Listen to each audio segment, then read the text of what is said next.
મને કોર્ટમાં માળિયા કોર્ટમાં 6 મહિનાની સજા પડેલી, કારણ કે એ ઈચ્છતા હતા કે ભારતીય જનતા પાર્ટીમાં આવી જાય અને 6 મહિનાની સજા પડે તો એ નગરપાલિકાની ચૂંટણી ન લડી શકે. એટલે એના કારણે મને 6 મહિનાની સજા પડી, પણ એ સજાની સામે મેં સેશન કોર્ટમાં અપીલ કરેલી, કારણ કે ચોરવાડ શહેરના પ્રજાજનો ઈચ્છતા હતા કે હું ફરી ચૂંટણી લડું અને લોકોની સેવા કરું અને એની કમાન સંભાળી અને લોકોની સેવા કરી શકું. એટલે એ સમયે મને લોકો દ્વારા કહેવામાં આવ્યું અને એ ધ્યાનને લઈ અને મેં સેશન કોર્ટમાં અપીલ કરેલી. સેશન કોર્ટ દ્વારા મને ચૂંટણી લડવા માટેની મંજૂરી આપવામાં આવેલી, પણ સંપૂર્ણ એની ઉપર સ્ટે નથી આપવામાં આવેલો હતો.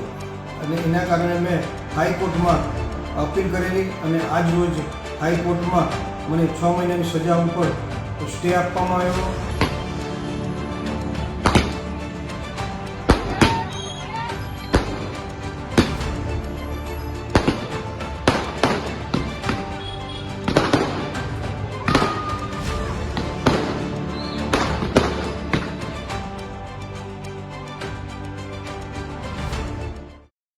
વેરાવળ અને સોમનાથની અંદર આતિશબાજી થઈ અને એ આતિશબાજીનું કારણ વેરાવળ સોમનાથ વિધાનસભાના ધારાસભ્ય અને એ જ ધારાસભ્ય કે જે છેલ્લા વર્ષ 2010થી તેમની સામે કેસ ચાલી રહ્યો હતો અને કેસની ઉપર હવે સ્ટે આવ્યો અને સ્ટે આવતાની સાથે જ તેમના દરવાજા એ સ્થાનિક સ્વરાજ્યની ચૂંટણીની અંદર ચૂંટણી લડવા માટેના ખુલી ચૂક્યા છે.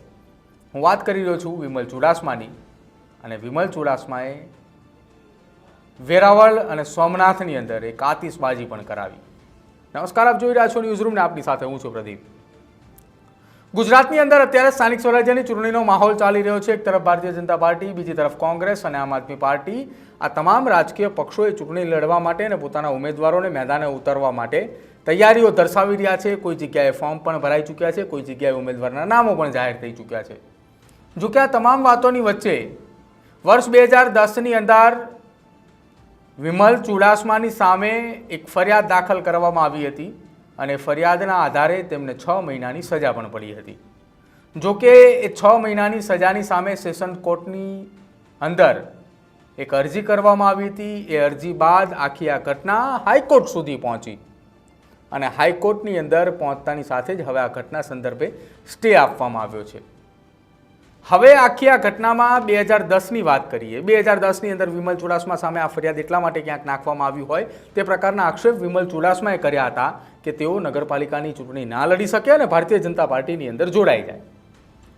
જોકે હવે આ સ્ટે હટી ચૂક્યો છે અને નગરપાલિકાની ચૂંટણી લડવા માટેના દ્વાર ખુલ્યા છે તેવું વિમલ ચુડાસમાએ કહ્યું છે. અને નગરપાલિકાની ચૂંટણી એટલા માટે લડવા માટેની વાત છે કે ત્યાંની જનતા તેમને નગરપાલિકાની અંદર જોવા માંગી રહ્યા છે. શું કંઈ કહ્યું વિમલ ચુડાસમાએ હાઈકોર્ટના આ સ્ટે બાદ એ પણ સાંભળો. અંદાજિત 2010માં મારી ઉપર ખોટી રીતે ફરિયાદ કરવામાં આવેલી. એ સમયે ભારતીય જનતા પાર્ટી દ્વારા મને ભાજપમાં આવવા માટે થઈ ને કીધેલું અને હું ભાજપમાં ન જવાના કારણે બીજેપી ભારતીય જનતા પાર્ટી દ્વારા મારી ઉપર ખોટી ફરિયાદ કરવામાં આવેલી. એ ફરિયાદ હાલના જૂનાગઢના સંસદના એમના નાના ભાઈ હરીશ ચુડાસમા અને મિત વેદ દ્વારા મારી ઉપર ખોટી રીતે ફરિયાદ કરવામાં આવેલી અને ખોટી ફરિયાદ કરવાના કારણે મને કોર્ટમાં માળિયા કોર્ટમાં 6 મહિનાની સજા પડેલી, કારણ કે એ ઈચ્છતા હતા કે ભારતીય જનતા પાર્ટીમાં આવી જાય અને 6 મહિનાની સજા પડે તો એ નગરપાલિકાની ચૂંટણી ન લડી શકે. એટલે એના કારણે મને 6 મહિનાની સજા પડી, પણ એ સજાની સામે મેં સેશન કોર્ટમાં અપીલ કરેલી, કારણ કે ચોરવાડ શહેરના પ્રજાજનો ઈચ્છતા હતા કે હું ફરી ચૂંટણી લડું અને લોકોની સેવા કરું અને એની કમાન સંભાળી અને લોકોની સેવા કરી શકું. એટલે એ સમયે મને લોકો દ્વારા કહેવામાં આવ્યું અને એ ધ્યાનને લઈ અને મેં સેશન કોર્ટમાં અપીલ કરેલી. સેશન કોર્ટ દ્વારા મને ચૂંટણી લડવા માટેની મંજૂરી આપવામાં આવેલી, પણ સંપૂર્ણ એની ઉપર સ્ટે નથી આપવામાં આવેલો હતો. અને એના કારણે મેં હાઈકોર્ટમાં અપીલ કરેલી અને આજ રોજ હાઈકોર્ટમાં મને 6 મહિનાની સજા ઉપર સ્ટે આપવામાં આવ્યો. સંપૂર્ણ 6 મહિનાની સજા ઉપર રોક લગાવવામાં આવી. ત્યારે હું ન્યાયતંત્રનો ખૂબ આભાર માનીશ અને મને ન્યાયતંત્ર ઉપર હંમેશા ભરોસો હતો અને છે અને રહેવાનો છે. અને હું ખાસ કરીને જ્યાં મા ભવાનીના મારી ઉપર આશીર્વાદ હોય, સોમનાથ દાદાના આશીર્વાદ હોય અને લોકોના આશીર્વાદ હોય, અને એ આશીર્વાદના કારણે મને આ સ્ટે મળ્યો છે. અને પ્રજાજનો ઈચ્છતા હતા કે હું ચોરવાડ નગરપાલિકાની ચૂંટણી લડું અને સંપૂર્ણ રીતે અમારી પેનલ વિજય બને અને ચોરવાડ નગરપાલિકાનું સુકૂન સંભાળું.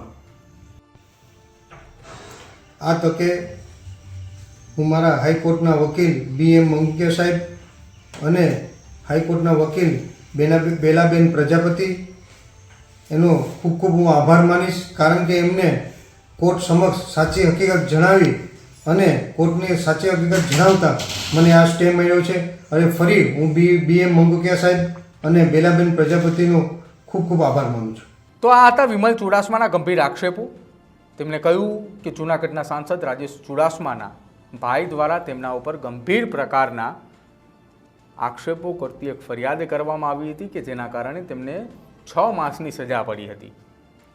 અને આ ફરિયાદ કરવાનું કારણ પણ તેમણે કહ્યું કે તેઓ નગરપાલિકાની ચૂંટણી ન લડી શકે અને ભારતીય જનતા પાર્ટીમાં સામેલ થઈ જાય તે પ્રકારની વાત હતી, પરંતુ તેઓ ભાજપમાં ન ગયા અને તેમની સામે આ ફરિયાદ દાખલ થઈ. જો કે હવે આ ઘટનામાં સ્ટે આપવામાં આવ્યો છે અને સ્ટે આપતાની સાથે જ તેમને એટલે કે વિમલ ચુડાસમાના કાર્યાલયની બહાર આતિશબાજીઓ જોવા મળી હતી.